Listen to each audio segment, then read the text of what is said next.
You and your squad are walking through the facility. While your squad clears the room, you see a whiteboard. As you walk up to it, you see a bunch of posters, and can't help but wonder what this is for. Hey guys, it's me, Standing Train, and welcome back to another video. Today, I'll be explaining the lore of SCP-939 in SCPSL. If you can like, subscribe, and comment, it helps a ton. And without further ado, let's get into the video, shall we?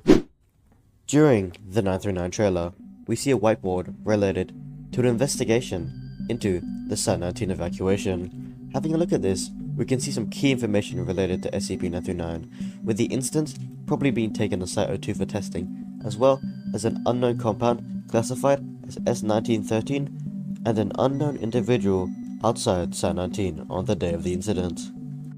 Looking at the whiteboard, in 939's test room, we can see that there's a study into the compounds behind 939-168's amnestic abilities, and that S-1913 isn't found in any other SCP-939 instance.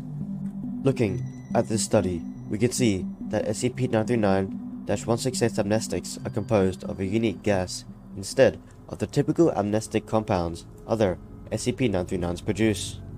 SCP-939-168's amnestic breath has been assigned AMNC-2889-939.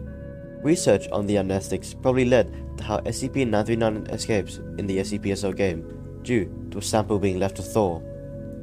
Looking back at the entrance zone whiteboard, we can see possible links to the investigation and a key date, 1989, when MTF Alpha-1 was dispatched to terminate an SCP-939 nest in Colorado. While this might seem pretty ordinary to most people, MTF Alpha-1 does not normally eliminate 939 nests. Instead, MTF Nu-7 Hammerdown is dispatched to eliminate them, which is very out of the ordinary, since the Red Right Hand is the task force assigned to the O5 Council. We can also see a newspaper with some key dates, as well as a postcard theorized to be either from the Chaos Insurgency, but most likely another group of interest claiming the Foundation's responsible for what happened to Harper. On the whiteboard, we can also see that there are logs of an interview with someone called Mallory, who was probably a Foundation operative recalling when she found the person in the woods near Site-19. Next to this is an interrogation log with the subject Charlie. According to Charlie's interrogation, she goes on to talk about her sister Harper, and has been trying to find her for the last 20 years, and has been searching several forests for her. By the end of this, we can conclude that SCP-939-168 was Charlie's adopted sister Harper. Charlie says she has to follow the nonsense and random screaming she makes to find her, and was found by an MTF operative in the woods on the day of the Site-19 incident. When Charlie was a child, Charlie's mother found an abandoned infant near Sawtooth, Colorado, close to the 1989-939 nest. When no one would claim her, the infant was adopted into Charlie's family soon after. You might think, how did they not notice Harper was SCP-939? But if we have a look at the SCP-939 life cycle, we can see that 939 infants are indistinguishable from human infants, being the same phenotypically and genetically.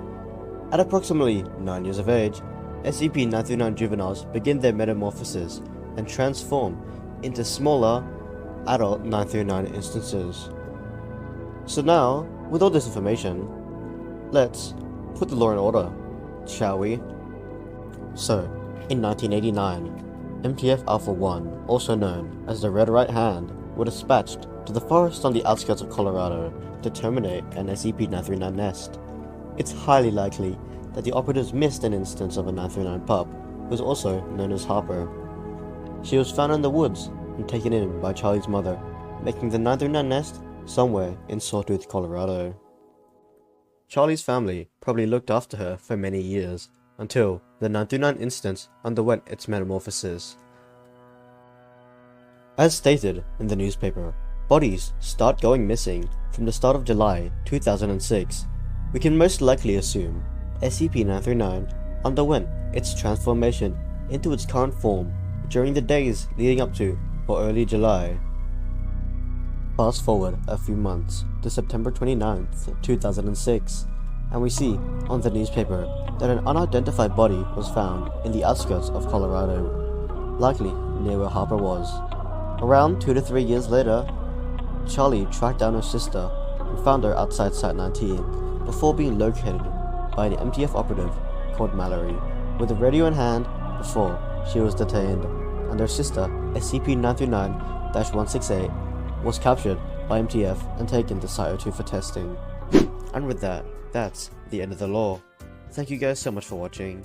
If you can like, subscribe, and comment, it means a ton. If you have any suggestions, leave it in the comment section below. Maybe I'll make a Discord server soon, you never know. And I will see you in the next video. Peace. I want more life of my Drake shit, and I'm getting tired of all the same shit. I wanna see my family, wanna see my friends. I've been slept on like my name says, and I'm pretty far from being famous, but I sure as hell ain't nameless. I just take aim, I ain't aimless, and I let it fly like a spaceship and just see where that goes. You can never be certain, but I know that it's worth the burden. Some things got me hurting.